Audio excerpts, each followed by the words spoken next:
welcome to this week's episode of Forever the Optimist with me, Lindsay, and a very, very special guest who I shall introduce in just 1 second. This week's episode is all about the journey to self-confidence, and I couldn't think of anyone better to have on this than my best friend of 30 years. 30 years? Jesus. No, 29? 29. Sounds better. 20. Emma?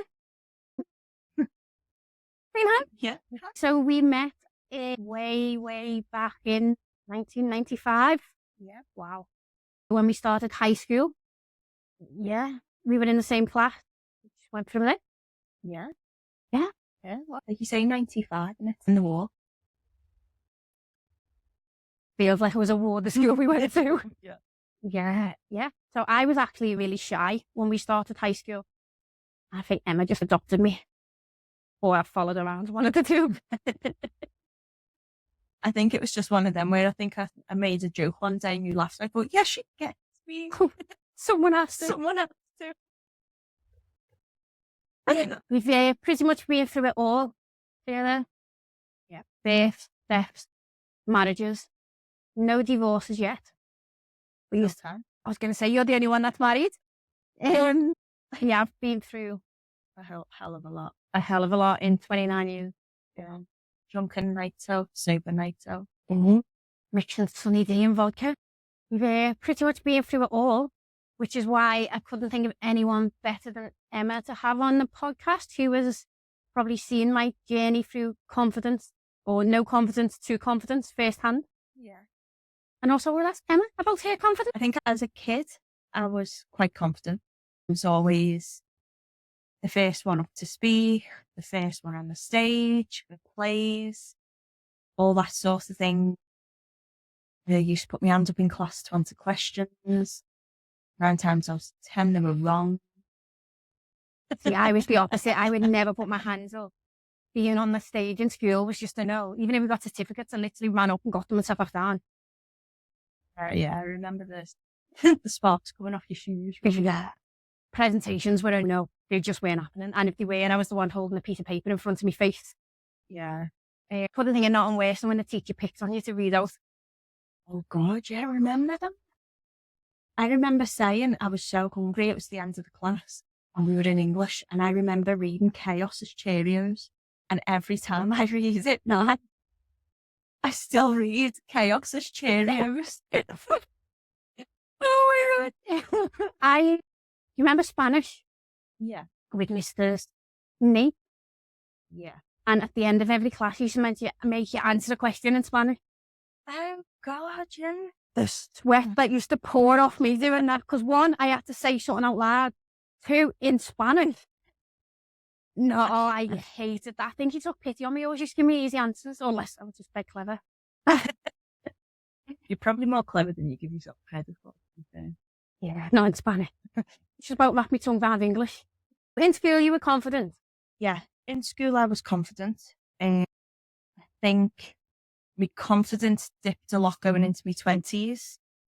Just due to bad relationship, really, more than anything else. And I think for personal reasons, my brother got ill. I don't know. When I was 14, I did lose a lot of confidence there. It was like getting knocked when you knocked and you knocked and you knocked. Being knocked at an early age. But I think it was that relationship where I was constantly getting cheated on and getting knocked down and confidence is knocked when you getting told you're not good. And I think that's when it started. Yeah. Where would you say your confidence is at now? It's getting better.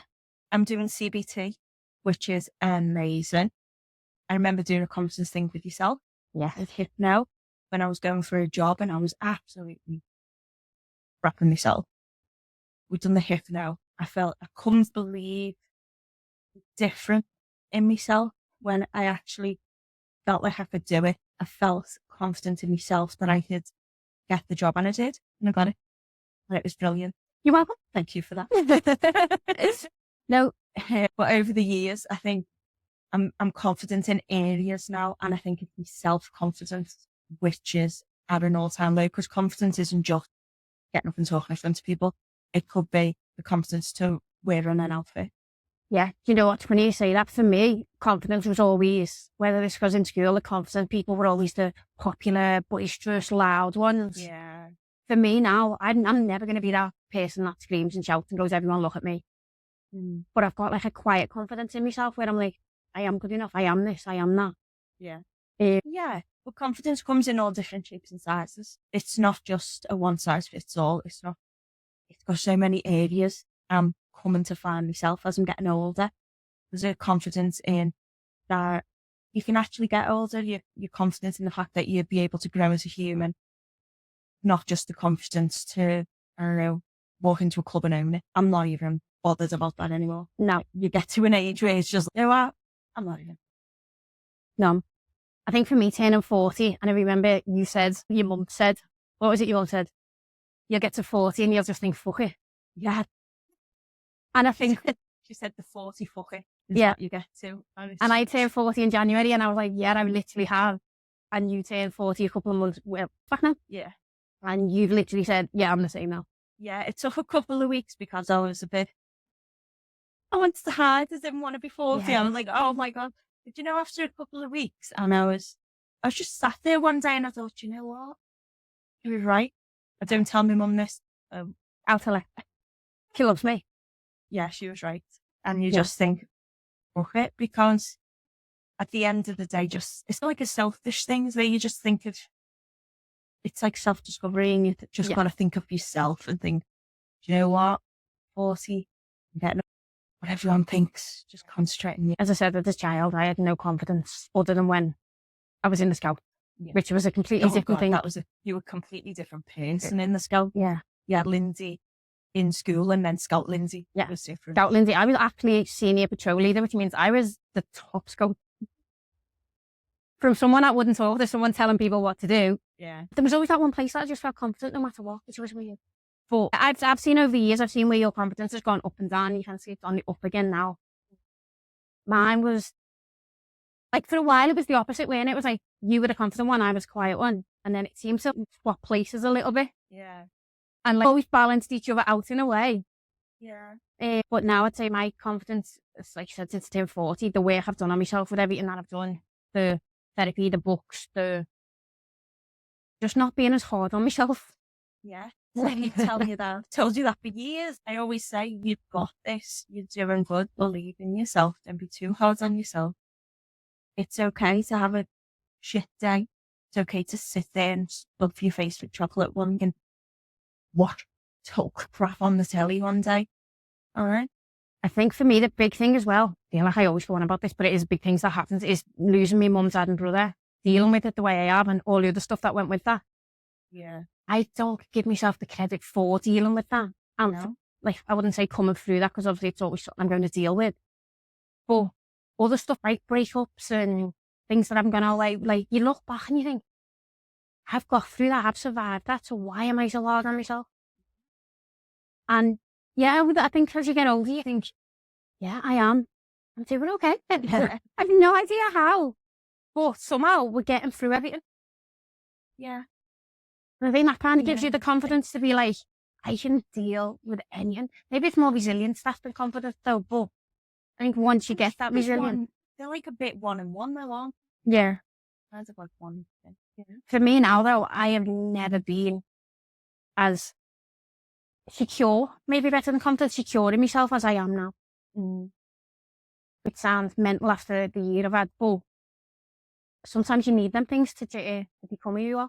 I honestly think all the stuff we've been through, like you said, the bad relationships, the bad things, and the good things as well. You look back and you're like, I went through all them to get to where I am now. Yeah. Because you look back and you do tend to look at the bad stuff, but we've been through a lot of good stuff. We've built our confidence as well. Yeah. I think laughter is just, and sort of just supporting each other. Yeah. That's quite a good thing. If you've got someone who's your support, you rock. Depend on, like we've got. Yeah. It's good for the confidence. Yeah. We can just say, do you know what? We need a pizza and Dr. Pepper night. Yeah. Pizza and Dr. Pepper nights are the one. Yeah. They are exactly what they say. When things are getting too much or we just want to meet up, it's pizza and Dr. Pepper, and something we've done since we were kids, really. Yeah. since Dr. Pepper came out. Because we're not old. I think in the early times it was vodka and Sunny D. And pizza. And then Pizza's been a staple. Yeah. Which is what we're going to do after this podcast. Yeah. Pizza, Dr. Pepper and podcast. Yeah. Maybe we should call it that. That's one. Listen up for that one. Yeah, I was just going to say. What have you done? I know you've just mentioned the CBT and stuff. What have you done to work on your confidence then? Or when did you realise you needed to work on your confidence? You know what? It was after I had Ethan, my eldest son, my beautiful firstborn, dream child, beautiful soul. After having Ethan, and I had postnatal depression, horrendous. Anyone who's had depression or anxiety knows that your confidence does go because you're in a low mood, you're in a low ebb. You don't think much of yourself, so your confidence comes down with that. It was Ethan was about 15 months old and I met my husband now. And I call him my knight in shining armour because he was the one that picked me up. He was the one that made me feel worthy. He made me feel beautiful again. And it was because of that. It hasn't always been roses, hasn't always been great. I don't think any relationship is. But yeah, there's been the ups and downs. Quite young when you met. Yeah, I was 25. Yeah, 25. I just turned 25. What she's not telling anyone is she actually had a crush on Danny when we were in school. You did. Everyone fancies us mate, but I fancied the quiet, moody type, and he is very quiet and moody, but he's also very loving. I think we moved in together after being together for about 8 months. I think we'd been together or something like that. We're quite quick, but it didn't feel quick. It just felt right. Yeah. So we've always done things when it's felt right. Hence, we got married and then we had the whirlwind of his Elijah. But it was him that said, we were sat there one night and we were just having a cup of tea. Literally, there was crap on the telly and I don't even know what it was.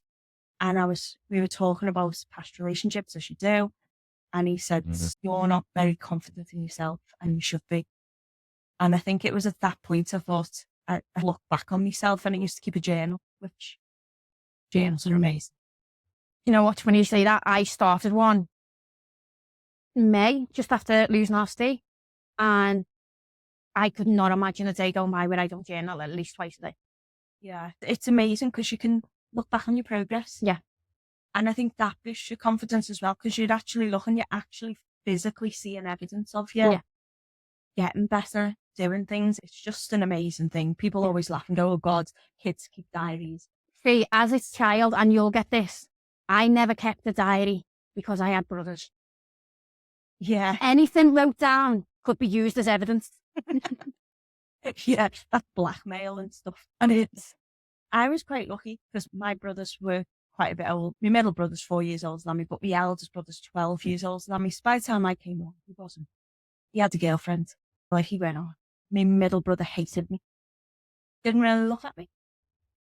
Actually tied me up in the curtain when I was younger. When my mum and dad went shopping. Shouldn't do that to your younger sibling. Try and sell your brother. I didn't try and sell him. I tried to give him away. You weren't even going to make money off it. No. I put him as baby Jesus in the school play, hoping someone would take him. I thought I was thinking the angel Gabriel were going to take him away or something. So, Dan, love you. This is why you'd have two big sisters, Dan. Oh, God, love him. They didn't that day. We ain't even got to what you. But yeah, our pool wasn't really that bad, so I was quite lucky in that respect. But I know me mate, remember Jen? Yeah. She used to love reading through my diary. So that gave her a lot of ammunition growing up. Why did she read them when you tell everyone every week? I don't know. I think she just thought she'd just see something hilarious. But yeah. You've got to remember though, you were in ours growing up as well, same as everyone was. Like we had open house. It wasn't just my brothers that were in the house. I had how many male cousins coming in and out my house who would have used it. They would have used it. They would have loved that. Yeah. But as it stands, I remember everything they did when we were younger and they've got nothing on me. Yeah. But yeah, I think journaling's great because then you can watch your confidence journey and sometimes when you're having all these negative thoughts that do knock you down or things like that, it's in paper. You write it down, you shove it. Yeah, it's gone. It's not living rent free in your head. I was with Kate the other day doing me life coaching, and she taught me a way of reframing a negative thought. You basically have your negative thought. So my one was the prime example of I'm not good enough. How does that make you feel? What's that make you want to do? What happens if you reframe that to something else? I am good enough. How does it make you feel? What does that make you want to do? And the difference in it is so obviously you don't not feeling good enough. That's going to make you sad, depressed. You don't want to do nothing. You're unmotivated. You don't want to. You don't want to do anything. Okay, reframe that. I am good enough. How does that make you feel? Great. What's that make you want to do? See everything. Take on the world. Yeah. And it's just a little thing, and it doesn't halfway. I've been doing it a few times, but it does improve. Because as much as I go, oh yeah, I'm dead secure to myself and that now, I have wobbles some days. Yeah. Some like, Yeah. yeah. And it's, you know what, I think that part of it, people think, oh, I've got to be confident 365 days a year.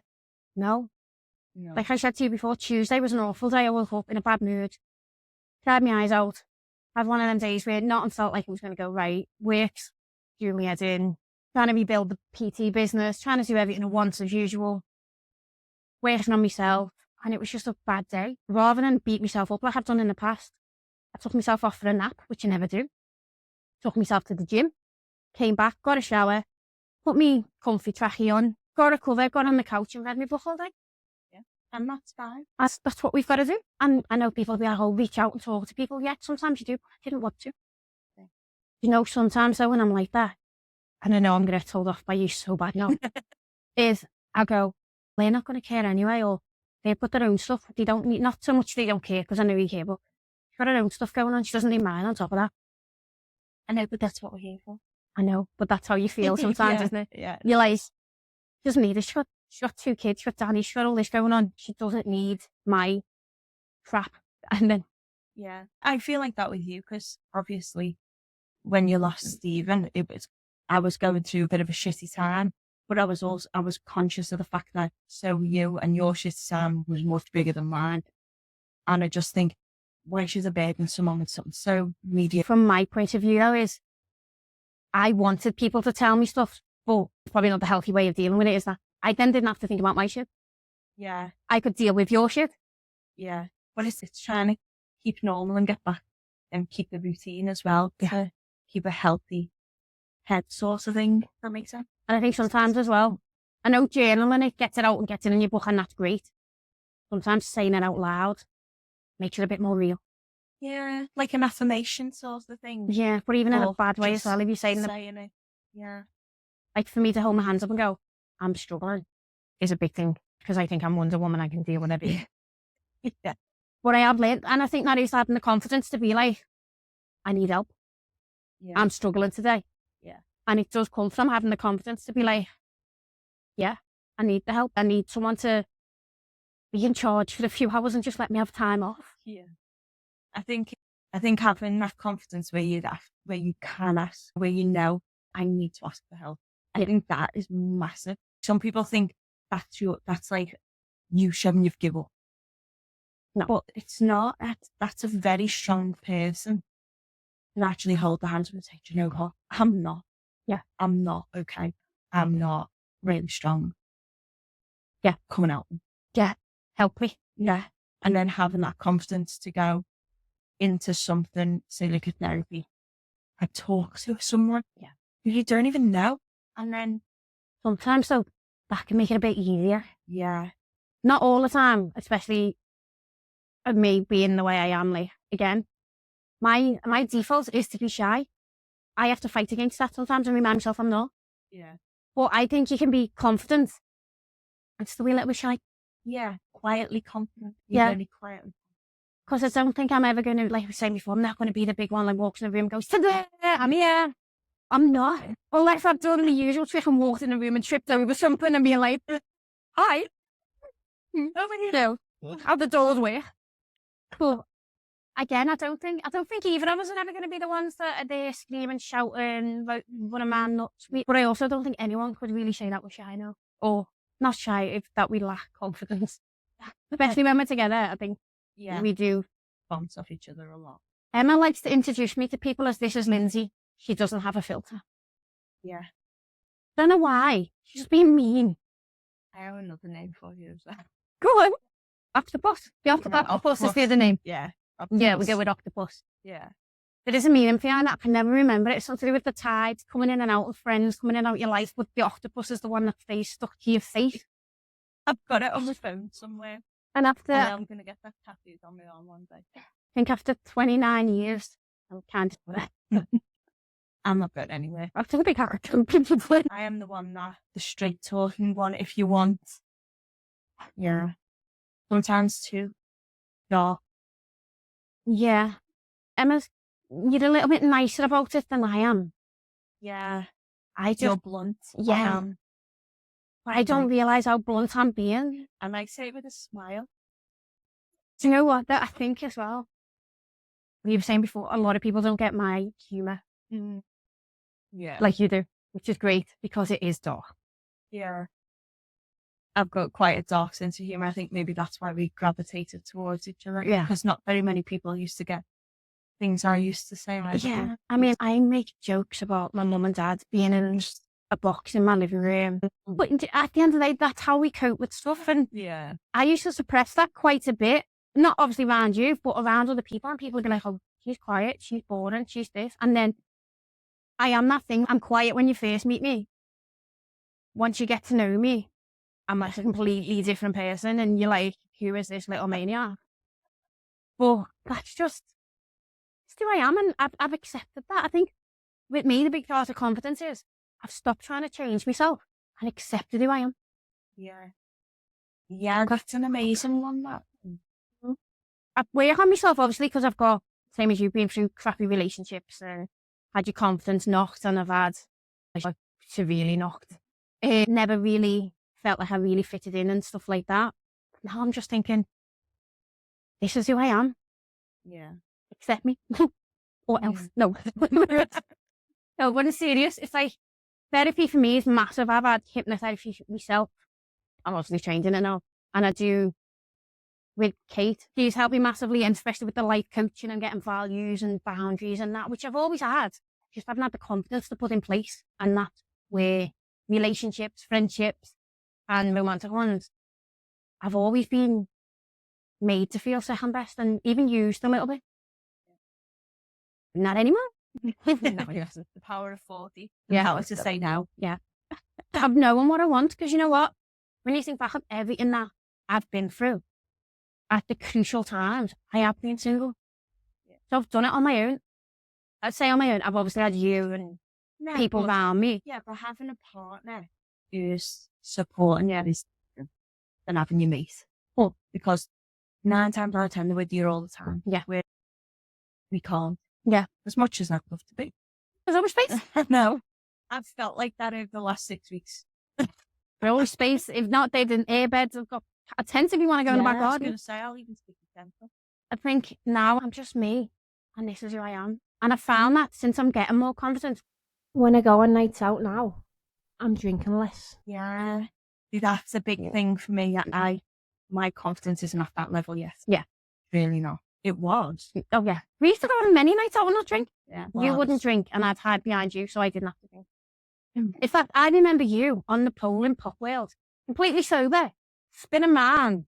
Not like you can pole dance, you just hold it and man pole. Do you know what the effort you put in?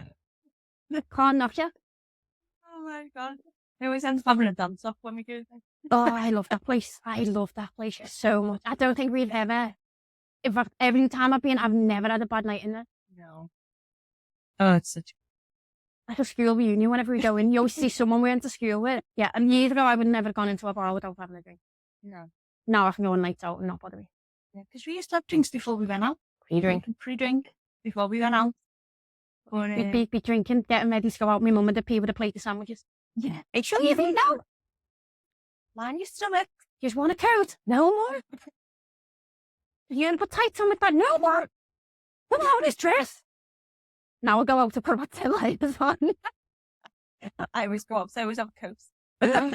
Scarf and everything. Yeah. You know, we go, what always makes me laugh with you when we go is you can guarantee your toilets and there's never any toilet roll. And I go, and you're just like, here you go. You've got a toilet roll in your bag. You know what? I've always done that. It's my mum. My mum used to always go, put loo roll in your bag in case there's none left when you need one at the end of the night. And I was like, I used to laugh at her and go, what are we so stupid? And I used to open my bag at the end of the night and my mum would put a packet of tissues in my bag. And then I used to be like, oh, thanks, Mum. Like all drunk, having a way and made up, I've got tissue. One was feeding us and one was making sure our hygiene was on point. Yeah. Could you imagine at the age of 18, 19 going out and not drinking? No, not a chance. For me now, with obviously, like I say, having the therapy and working on myself and reading all the books, I wish I would have done it sooner. But I probably wasn't in the headspace to do it sooner. Yeah. But I've done CBT before and it was great. Love. When I was doing it, it was great. You didn't really give me the tools to carry it on. Whereas my CBT therapist now, through work, she's amazing. And she sent me all kinds of stuff. And she's even got me private email. So she said, even after the sessions end, if you ever need anything, I can send you, which is really good. She's taught me the thought process. I found a lot of things to do with confidence as thought process. It was, what were we doing? Going on a day out somewhere with kids weeks ago. Now, my anxiety and my confidence, like, on a scale of 1 to 10, 10 being worse, I was like a 10 before I left the house. You are quite bad social anxiety anyway, don't you? And taking the kids out is a big thing for you. Yeah, it was just like my worst nightmare. But at the end of the day, I kept focusing, thinking, kids. I think that having the kids was like an amazing thing for me because it shifts my focus. Not necessarily a good thing. I was just going to say, if that suppressing what you're feeling as well, is that a good thing? It helps me get through a day out, but it's something I'm working on. It's good that you've recognised it though, and you are working on it. Yeah. So I was like writing it down. It was like, I'm going to speak home. I'm going to speak home. Why am I scared to go? Confidence of having to speak to people, confidence of having to see people. And it sounds like a very sort of niche thing, but what people are looking when they see me. Yeah. But you're allowed to think me. This is the thing. You're allowed to think like that. Yeah. So I was just like, oh. But then when I broke it down and it was just like, is this a fact that people are going to think like that? Or is this in my head? It's in my head. So when I actually went through and I like deduced it down, my anxiety got straight. Yeah. And then I was like looking at it, I thought, how stupid am I? So I felt confident then leaving the house with the kids. Yeah. And going to this place. That's probably similar to that reframe thing that I was saying. It's just a different way of doing it. Yeah. Your therapist you've got now sounds amazing in that. Mine, Kate said the other day, I only want to see you for a couple of months and then I won't see you again. Because she's given me the tools to deal with it. You shouldn't be seeing a therapist for years on end unless it's been a massive trauma or something. In that. That's a massive trauma over the years. Like. Yeah. But to be honest, surprisingly, the losing of my mum, dad and brother isn't what is coming out in therapy. It's other stuff. Obviously, it's there. And I have a few hang-ups around it. But nothing you think. One of the girls asked me the other day, she went, do you worry about your younger brother losing him? And I was like, no. Maybe because I made him promise he wouldn't go anywhere. Yeah. No, I don't have that issue. I think part of me might be like, but there's no way the universe can be that friggin' mean. Yeah. Losing them. I think that gave me more confidence in that. Especially my dad. His dad. Yeah. I never say daddy's girl because I wasn't raised as a princess. I was my father's daughter. Yeah. We had power tools. We had football. We had... Yeah. Yeah. The electric sander. Yeah. But losing him, the stability that came from having your parents, and obviously he was the second parent to pass, I think that's where I've realised, shit, you've got to do this on your own now. Yeah. You've got no choice. And I think as well, the stuff I then dealt with today, looking back and thinking, you dealt with that. Things you shouldn't have had to be dealing with him being the way when he was drinking a lot and stuff, and then all the other stuff that came with that. The fact that I would stand up to other people and stand up for myself against these people made me sit there sometimes and think, you've got more confidence than you think because you're standing up to people here who are actually threatening you to the point where police are getting involved.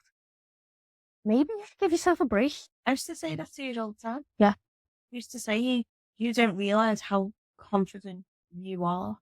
It's more like recognising my own strength, not like just physically, but like mentally, emotionally. And then sitting back and going, I've dealt with that, and I dealt with that, and I dealt with that. And again, like she said, it's all me, but it is me. I'm working on me. I can only live my life for me. Yeah. And I've dealt with all this. Maybe I should cut myself a little bit of slack here, and maybe I should be like, you? Yeah. This is me. Without being like, I've been through worse than others, because I haven't. People have been through a lot worse than I have. Everyone has their own thing. And I always think, God, I've been through a lot in my life, but I've not had to deal with grief in the way that you have. Then I've not had to deal with postnatal depression and stuff like you are. Yeah. So it's, again, people are dealing with different things. Giving birth on its own is, yeah. I don't know how you've done that twice when you passed out getting a tattoo. Yeah. I know. They don't give you gasoline when you're getting a tattoo. No, they don't. I had diamorphine whilst I was in a disco. Which tattoo? Oh, when you were having a When I was baby. having a baby. I wish they gave me that when I was having a tattoo. I was about to sleep. Oh my God. Jesus. This is why we've been friends 29 years. Anyway, let's get back on track. If we can. What was your idea of confidence? Now, what do you think it is now? As a 40-year-old woman. It actually doesn't bother me being 40. No, I'm actually coming round to it now. Yeah. Yeah, no, hang on. Said to help out loud. Really. Do you remember all the jokes you made on mine? God, I can't even, and I hadn't even been drinking. I was just drinking Iron Brew. So I can't even say that I was drunk, and it was like a really stupid comment to me. The only person that turns up to a few drinks in my house, knowing full well it's not fancy dress, in fancy dress because she wanted to wear it. But you're not confident. So I said, we're wearing, like, your colour is orange. So I was like, okay, got a load of orange stuff. So I was in my head, I was like, okay, so we get orange stuff and wear orange. I was the only person that ever thought of that. And I don't know why. I don't even know why they thought. Because your brain doesn't work like everyone else. But it's also why we love you.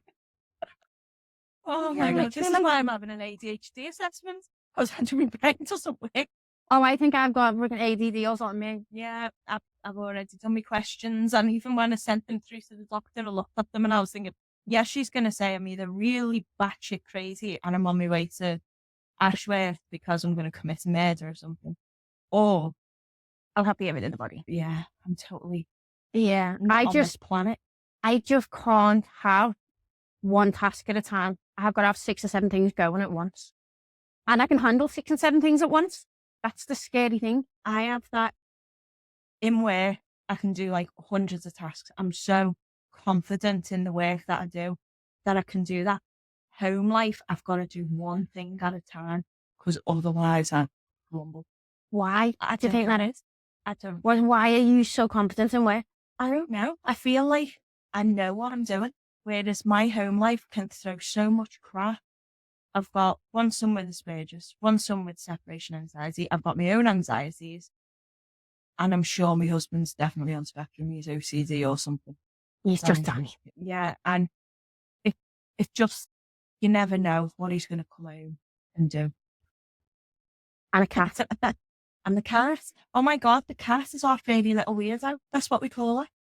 So our house is the weird house on the corner. Well, you just said, you don't know, but every day you deal with and you get through whatever that house throws at you, life throws at you. So maybe you should be a bit more confident in yourself.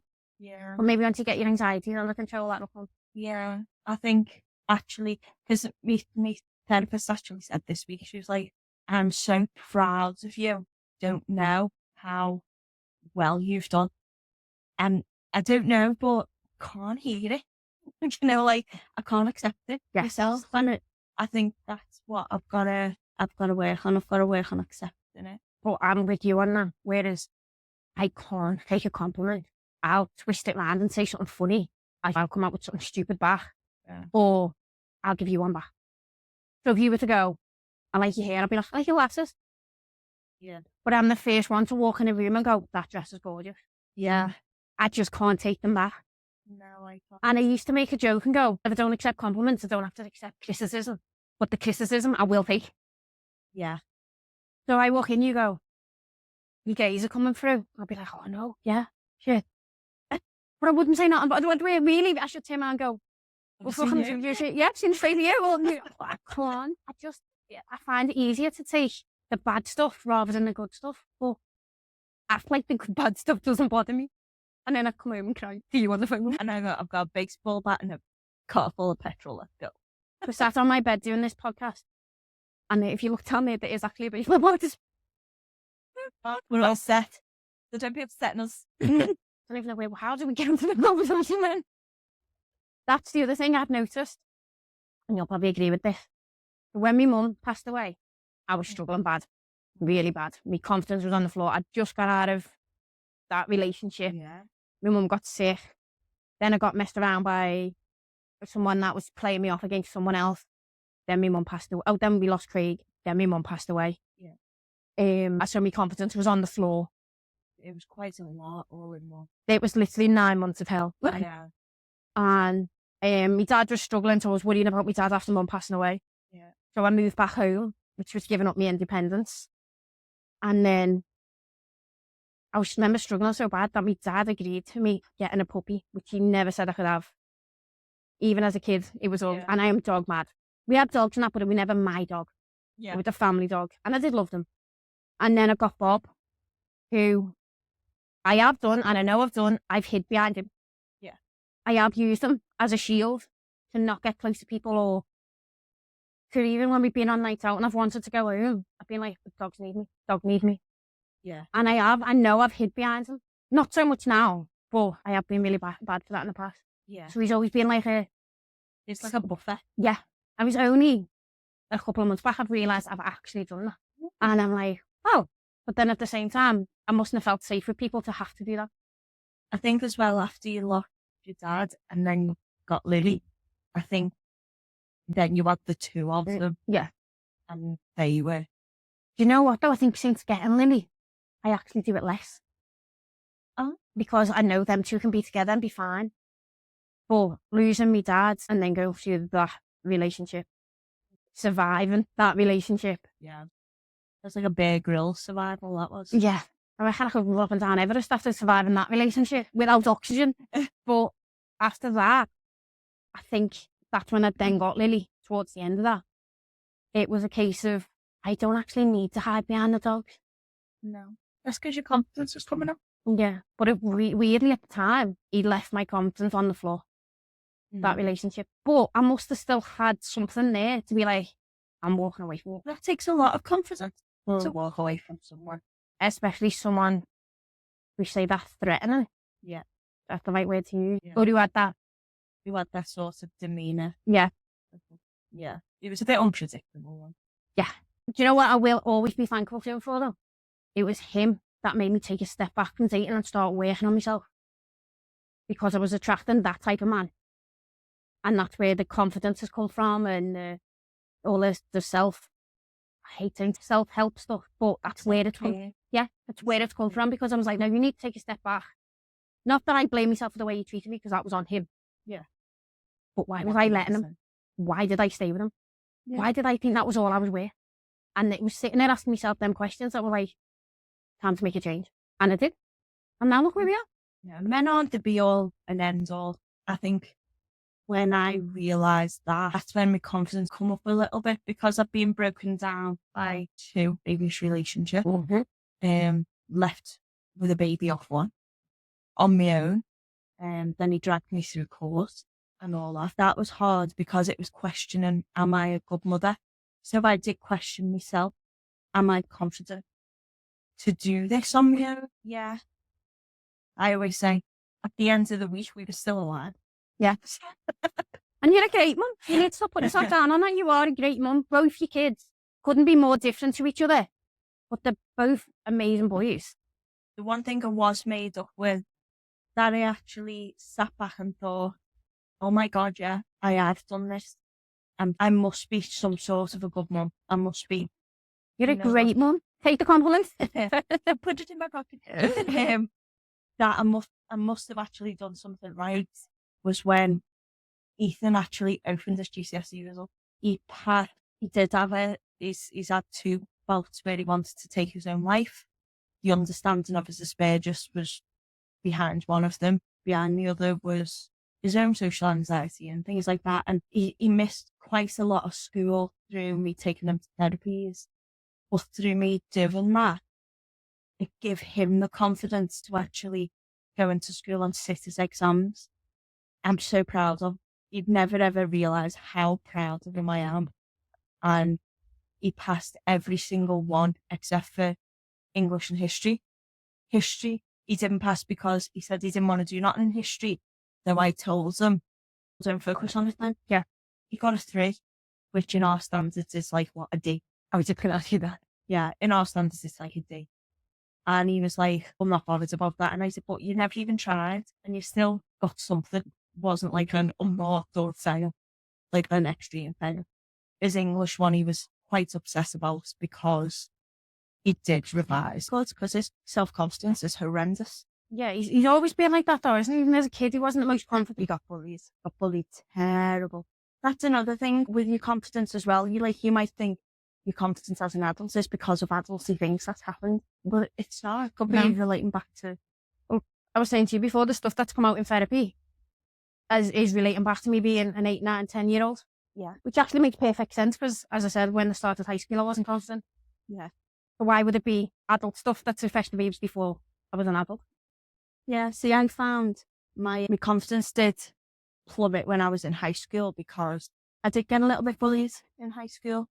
I wasn't. Yeah. I think because I was quite out there and I would put my hand up and things like that. It was a jealousy on their part I'm finding now. So it wasn't my fault. No, it wasn't nothing I was doing. It was their fault because they're not happy with themselves. That's it. But that's the same thing now, even with adults that do it. Yeah. The relationships that we've been in, if you look back, that person definitely isn't happy with who they are. No. It's all projection. Yeah, and I think it's quite sad really when you think about it. You end up feeling just mad. I start thinking about it and I'm like, I actually feel sorry for them. And then you put me through hell and I'm going to feel sorry for you. But then I think that just proves the type of person I am. Yeah, but it shows you've grown and your confidence is to that point where you can, okay, I feel sorry for you. Let them go. Yeah, that's it. But we were working with Ethan to get to that point. And I think when he opened his results and I was just like, oh my God, I am a good mum. That was like a realization for me. It was a very emotional day. See, you're saying you're a good mum because he got decent results, which, yeah, you are. But you're also a good mum for the stuff that you listed before that. You got him through them 2 bouts where he wanted to take his own life. That was hard. You actually got him help that he needed. You tried everything. You got him all the help he needed. You went through all the proper channels. You got him. Because of you, he can walk, talk and do all that anyway. But you got him through all the bad stuff, through the bullying. Yeah. You got him through all that, and maybe give yourself credit for that as well as the grades that he got in school. Yeah. But I think it was like, there's a realization and reflection moment that day. Reflect on it all. Yeah, it was very emotional. Not just what Ethan's done, what Emma's done to support Ethan. Yeah. While also looking after Elijah, while also looking after Danny, while running the house, while working, while trying to keep me on fucking, looking after your mum and dad, trying to keep me on track. And God knows whoever else, probably Jenny, Sophie. Where do you think now then that your confidence is at? And where do you want it to be? Very, very fun. The confidence at the moment, I'm actually all right. I'm getting there. Still the confidence to go out. My social anxiety, I need like the confidence for that to be going on places and being able to just go. And would you think about going to Costa for a coffee on your own? No. Just not a no. Just a no. Just a no. At the moment. Yeah. Maybe that should be like, I used to go to coffee shops and I used to sit there with my book. That's right. That was my escape. My confidence has dropped and I can't point where it's done it. Would you not try and force yourself? I don't even know. You'd have to ask your therapist if this is even a thing. For me, I always may not be the right thing to do, but I would like think, okay, that's worrying me. I'm going to go and do that. But then I have ended up jumping out of a plane. Because I'm having isn't. You're a bit more impulsive than I am. Yeah. That scares me, so I'm just going to do it. Yeah. Like Farmageddon. The whole thing scares the hell out of me. Oh, yeah. Clowns scared you. You went. Yeah. I had hypnotherapy to get over the clowns though. Yeah. But you still went. Yeah. You still done it. I can't even put the thought in my head to get in my car to drive it. I won't even go there when it's not even Farmageddon. Because the place gets me. I think that's where one of the main differences, isn't it? Where I'm like, I'll jump in feet first and then think about the actions later. Whereas maybe to anxiety. I overthink beforehand and my body just goes, no. Yeah. Not a good idea. Watch Lindsay and wait. Don't know which is the best approach, to be fair. One of us ended up in a boxing ring. Yeah. Which we won. Yeah, you did. You won. Which I then sent you the video of because you couldn't watch it because you had anxiety. Yeah. Here's the video, by the way, I'm won and I'm fine. I even said that, come meet you after, and you're like, Emma, don't worry about it. Yeah, literally was like, I will send you the video. I think that was like a bit of, I didn't want to see my best friend getting hurt.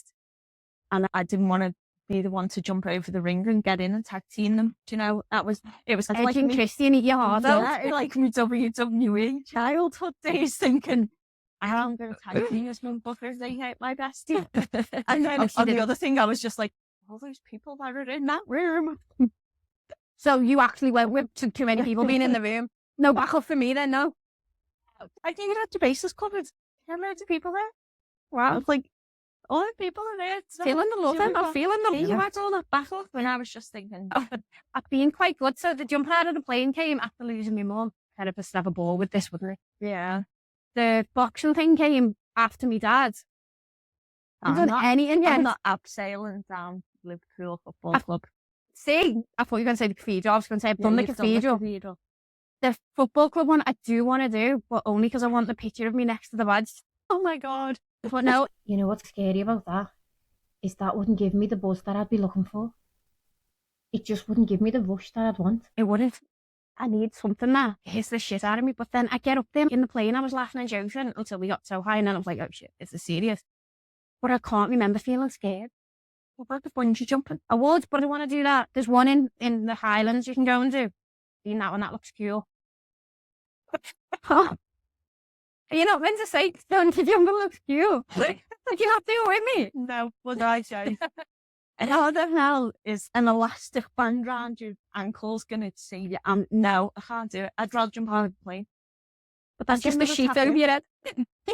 I need something. Someone suggested the Three Peaks, but I've done all the mountains.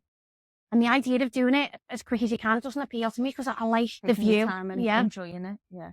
That's like an enjoyment thing. So you put that as your adrenaline. Yeah. And even then, it's not really adrenaline, it's just endurance. What's a zip word? The longest zip word? But you're safe, aren't you? But no, I don't know what. That's why I've not signed up to that yet. I think Danny's feeling a sigh of relief because I thought get roped into it all with me.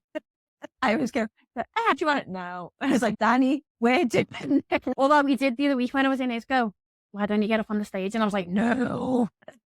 Couldn't think of any of them words. Did you see the video? I put it on my Instagram where it looks like I'm on the stage with them. No. I was on the stage with Danny during one of his shows. Oh, wow. I say during, it was 10 minutes before and there was no one else in the room. But that was scary. I don't know how he does that. That to me is what your Darren's done is to me the optimum of confidence because I would never have seen him do that. Yeah. I could never imagine him doing that. And he always wanted to, and I'm glad he's done it. I'm glad. Even like to get up on the stage, knowing you've got to make people laugh. Yeah. Knowing there's a chance people aren't going to laugh. Yeah. I don't know how he does it. Honestly, I watch him on that stage and I'm thinking, one side of me is like proud big sister clapping like a seal. And the other part of me, I envy you a little bit. I wish I could do that. Yeah. That's what, so maybe we should do that. Here's what we should do. Look, on impulsive art again. To an open mic, like, no, we'd be pulled off. No, see, this is where I need you because I'm like, I'm not nearly on my phone signing and stuff for it now. We're in Hot Water Comedy Club getting pulled up by the police. We don't talk about the date we went on with the comedian. I think that's really confident. You don't give yourself credit on that. Like, actually going on date. I know, but you have. You've put yourself out there. You've gone on date. And that's when your confidence wasn't at its greatest level. We still bloody done it. No chance in hell. I said to Dan today, actually, we still about it today, and he was saying, and we were talking about if we ever split up, I've got that thing on my finger. So he was like, "Oh, you're gonna go on this podcast and pretend," because he thought we were doing it, so like it was on video. And he was like, "Oh, you're gonna pretend saying I'm single and ready to mingle." And I said, "Do you know what? I couldn't think of anything." And I said, "Do you know, if we split up, I'm just gonna be the crazy cat lady alone, probably become a nun, and feed my children and their families when they come on a Sunday." I could not be arsed with another man. It's going to have to be someone special for me to give up what I've got. I say I'm back dating. It's taken a lot to get me to this point, confidence-wise, in that it was on the floor. I did feel like I'd never be good enough for anyone. Was made to feel like I'd never be good enough for anyone. I was going to say, you made it. And over time, I now know what I want. And the other thing is, I'm not scared to go, this isn't for me. It's amazing though. Yeah. But we are here. We'll see. I'd say we're ready to date, but we're not actively looking. But anyway, that's not, my confidence will never ever be tied again to a relationship. That's amazing. Because I've done that too much. And I will not allow, honestly, when you're with someone, I believe if they're loving, and I can see it with you and Danny, when you got with Danny and you were loved the right way, your confidence shot right up. Yeah. And I do believe that. But if you've seen it the opposite way, where I've been with someone and they've brought my confidence down, no, I will never let that happen again. No, that was not my thing. And it was Danny that pointed it out. Yeah. Danny that actually saved my fantasy. What? With his blunt. With his blunt getting out that relationship or something, wasn't it? Or she needs out that relationship. Yeah. What? You just came for pizza and Dr. Pepper. What a pet talk, Daniel. Daniel. Never called him Daniel. One Daniel. I need to know you. But now I think my confidence is at a point where it's never going to be attached to a relationship again. Yeah. I've got a job that I like. I used to say love PT, but I still like it, still do it. I've got plans for what I want. I know where I want to be. I'm happy with, I love my little house. I love my life, basically. That's good though. That's amazing. Yeah. It's been a while. Yeah. But I am perfectly happy. Even to the point where I've got rid of quite a lot, not got rid of, the fact I've got my confidence up and got my boundaries, and I've lost quite a few friends, but were they really friends in the first place? And I find that by them disappearing, I don't even know, them going away, whatever you want to say, my confidence has improved because the way I feel about myself has gone up. Yeah. Because they're not bringing me down when I'm around them. Yeah. So yeah, I'm quite happy with what I'm doing. I think we touched on this before. What have you done to improve your confidence? You've had your CBT. Yeah. Done my CBT, done hypno with you at one point, which I'm going to be honest, I wasn't invested in the beginning. I will say that for anyone out there, there's the cynical people who think hypno does not work. I will be honest, I was with you until I had it, and it was amazing. Emotional, but amazing. And I don't know, I think I'm with you on that. It's like having a decent support network. That is like a massive thing. No, it is. And for me, I've had hypno. I've not had CBT. I was considering having it. But for me, and as you know, I've got a love of reading. So reading all the books and that, which may not help other people, but for me, I've read so many books in the last couple of months that it's really helped. When I'm reading, obviously, I'm not watching shit on the telly. I'm not scrolling on my phone. Yeah. And obviously there is a link between mental health and social media and stuff. Is that actually what's helping as well? The fact I'm not on my phone as much. I'm not looking, and you do it, you go on, you go, look at their life. I'm going through this dark time right now. And I know sayingly I can sit here and be like, no, that's just their highlight. But when you're in that dark place, you don't think like that. No, I think I'm on medication. In my medication, but it doesn't help me weight-wise. So even when I have a clean exercise, it doesn't. I get to a certain point and I want to go past that point, but my medication won't allow it. Yeah. And that's like when you're on social media and you're seeing people who are your age and they're fit and healthy. And I know the gym and that is part of that's part of you. That's part of your way, part of your life. Yeah. Do you know what I mean? But then you see someone who's our age, bit chunky, decided to just start going to the gym and the weight is falling off them, they're doing great. And I think, oh yeah, that's great. And then it doesn't happen for me. Then looking at that social media thing, It's a comparison, isn't it? confidence down so much. And you're just like, Yeah, it's a comparison for me. What you've got to remember as well, these people might not have had kids and it does mess with your body. oh my God. I haven't had kids.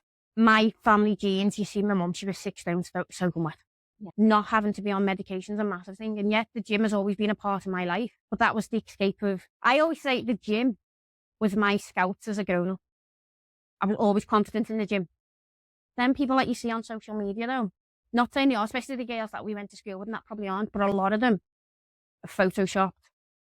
Some of them may be taking things to help them lose the weight, shall we say? Yeah. But again, that's the highlight reel. I look at some of these people doing all this exploring and stuff, and I'm thinking, I want to do that, but then how happy are they really? Yeah. They're happy on a mountain and they're happy on the lake, but are they really happy in real life? Yeah. We don't know. Yeah. That's why I started the new Instagram page, and I'm so careful who I follow on that one and what I look at on that one, because whatever you follow and whatever you look at is what comes up. So on that one you go on and it is all like manifestation and travel and stuff, because that's what I want to look at. Yeah. But like the same with the books, of reading them and not being on social media and not watching crap on the telly, I do honestly think that's what's helped me so much. Because I was always one of these, social media doesn't bother me. I'm too strong for that. Yeah. But as you find, sometimes I'll get into bed and I'm like, I'll just have a little check. And an hour later, I'm like, I feel like shit now. When I've gone into bed feeling perfectly fine. Yeah. That might be a good thing, maybe ever. I do to a point. But you've got to remember that's how I used to promote my PT and my other businesses. So it's finding the balance of posting without scrolling. But I do honestly think it plays a massive part in mental health. For me, not comparing myself to other people, especially with being 40, and obviously I'm single. When you look around and people in relationships, settled down, all this and all that. And I do think, why not me? But then I think, how many of them people are genuinely happy? Yeah. How many have settled? What goes on behind them closed doors? Because for a long time when I was in my relationship in my 20s, no one knew what was going on until you came round there one night and you clocked on to how it was down there. You still live around the corner from where I am now. But no one knew. My mum and dad were shocked when I ended it with them and told them, you knew I weren't happy. Yeah. But they didn't know the full, and they still don't know, obviously, like they'll never know now, the full extent of what went on. Yeah. I should say with me, so I've got, and with Dan, we're married, we've got 2 kids outside, looks great. Yeah. We have to work very hard. And you know that. Don't you say when you're looking and you're seeing like this perfect life and on social media, it's not really perfect. But anyway, getting onto relationships, and we're supposed to be talking about fucking confidence. We can do relationships another time. It's a little bit hand in hand. It is, A bad relationship. And sometimes a good relationship that you get knocked during it. Yeah. And sometimes you could have a good relationship and it'll end and you'd always question yourself as to why did it end, was it right? Yeah. And that brings you confidence, and it might just be a mutual ending where you just all have to look at each other and you know, like pretend in your ear gears. Yeah. For me, and you'll know what I'm talking about with this, when I was with him and I ended it because the feelings weren't there for me. But then I lost the friendship that we had before that. But then again, that was me not being confident enough to say to him at the beginning, Yeah. I just want to be friends. Yeah. But him being we should be more. And me being like, oh. Not that he forced me into it, because he didn't, and he's a sweetheart, you know that. Yeah. But at the same time, I should have been more no. And maybe, A bit more cool. yeah. But I didn't have the confidence to be like, no. And because you didn't have the confidence to say no, you lost the friend. Yeah. From, as a childhood friend, really. Yeah. Which is mad when you consider a few months later, it was me that ended the relationship. So, yeah, so CBT, therapy, booked, stop comparing yourself on social media, and Is there anything that you do that? meditate, believe it or not. I know. Margaret? Yeah. It's a new thing, which for me to sit still for that long. Yeah, that's what like Like especially the guided ones work best for me, because then I can just think about what that's saying and not. But I do catch myself when I'm sat there and I'll be like, Okay, breathe in, breathe out. What do we need from the answer today? What am I getting? Bring it back. So yeah, journal as well. We spoke about journaling. That's the major one. Get your thoughts out on a piece of paper. For me, journaling only really started when my brother passed away. But before that, when things got too much, I'd write a letter to my mum. I used to always write, and not many people know this, I know. I used to write letters to my mum, and there'll be pages and pages of A4, and I'll go from being angry at her for not being here to wishing she was here to wanting her to be here to everything you could think of. This is happening. Help me with this. Send me this. And then I'd take it outside and burn it in the fire pit. And then when my dad passed away, the good job he wasn't here to read them letters because he wouldn't have thought I was his little girl then. But it got all that anger out. It got everything out. I haven't for Steve, but I've been journaling, so I don't know if that's different. Yeah, journaling, write it down. It doesn't have to be like a journal every day. Just write when you want to write. Write what you want to write in it. Like mine's a gratitude when I write 3 things that I'm manifesting each day, 10 things I'm grateful for each day. 3 of them have to be about me. Do that every morning. And then when I get into bed in the night time, I write down 3 things I feel blessed for that day. Oh, wow. It's to do with going to sleep with good things on your mind and waking up with good things. But yeah, do that. Hypnotherapy, just talk to people. Now, if you're feeling really low and you even just turn around and say to someone, well, I am so crashed. I feel so crashed today. I'm having a really bad day. That's your confidence coming off that little bit that you've actually put yourself there just to recognise that confidence isn't just about going out and speeding and whatever else. Yeah. Confidence is doing something you would not really do. Yeah. Sometimes I'll just reach out and be like, listen, don't want to talk. Just want to let you know I'm having a shitty day. Yeah. And then wherever it'll be, I'll put back, you know, where I am if you need me. The other day, one of the girls, Lisa, I was like, Lisa, I'm struggling today. Now Lisa gets it, she's lost her parents and stuff. And she sent me this lovely analogy. Imagine your life that some days you're on this lovely little island, you've got a little tiki bar and you're making cocktails and lights all, music and dancing. But every now and then, them waves are going to come and wipe that tiki bar out. All you can do when them waves come is learn to swim. Because eventually you'll get back on that beach and you'll build that tiki bar again. And I was like, Lisa, I could not put that any better. And it just made me feel so much better because she's right, it is waves, isn't it? It's been a journey to get from where I was. And it hasn't always been like straight up, it's been down. But I'd say probably since I turned 40, so the end of Jan, it's been mainly up, which is mental considering May. But even that showed me the confidence to stand up to people and go, no, that's not happening. This is what's going to happen. No, you aren't treating me that way. And I think that was a big one when that happened. And I was basically told, I'm just going to say it, basically told by one of my aunties that I died the same day as my brother. For me to stand up and go, I don't care. No, you're not getting your own way on something. Yeah. Actually made me realise where my confidence was at. And I was like, almost a middle finger effect to them. When you think back to that guy kid in school, and now it is amazing, like, that was still alive. What are you doing 2 Vikings even? I'm still on my journey. As a lot of knockback, like work related, where it's just basically being told I'm not good enough to do the job. But you said before, you can do 100 things at once in that job. I know. So you must be. I know. In me, probably normally I would have just gone, oh, look, oh. But I think because I'm a bit down within myself and confidence has come down and confidence isn't there. So that's happening you when you're low. Yeah. When your guard's down almost. Yeah. So now I've got to work on a couple of things to bring the confidence up with it. All I can say is God help them people when you get that back up to. Because I will be right next to you swinging my baseball bat going, let's go. Metaphorically, no. Yeah. You're going to get us arrested again. No, but I used to be a supervisor. I was so good at saying to people, no, you're not having that. And challenging. I was a union rep. For God's sake, challenging management I absolutely loved it. I loved proving them wrong. They were amazing. I remember you at 15 arguing with a food tech teacher. Yeah, because she's wrong. You didn't have to tell her in front of the whole class.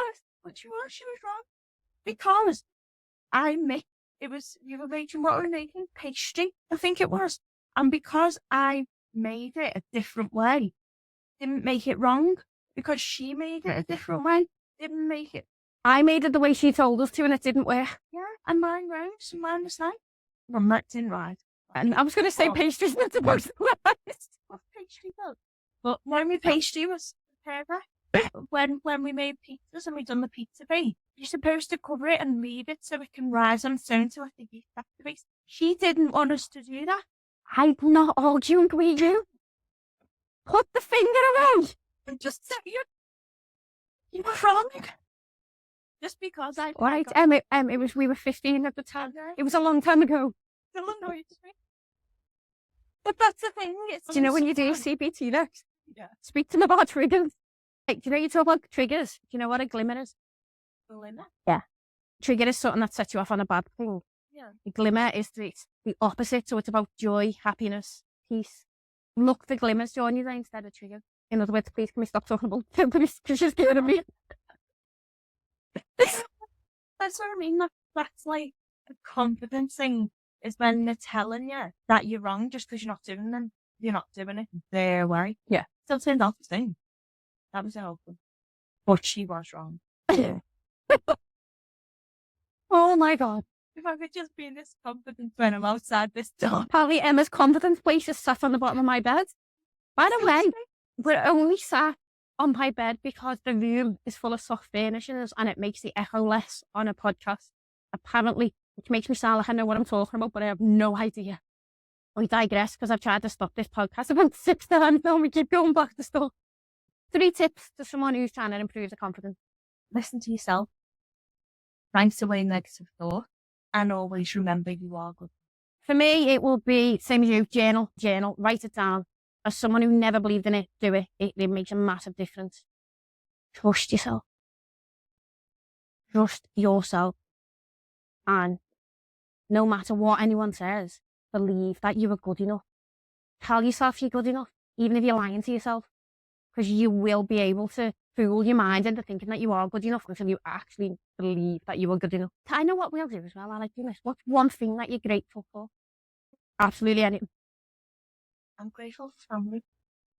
Because at one point, if it weren't for my little whirlwind or Laj coming up behind me one day, giving me a cuddle, telling me he loved me, kissed me on my back, gave me a big cuddle from behind, and he like kissed me back.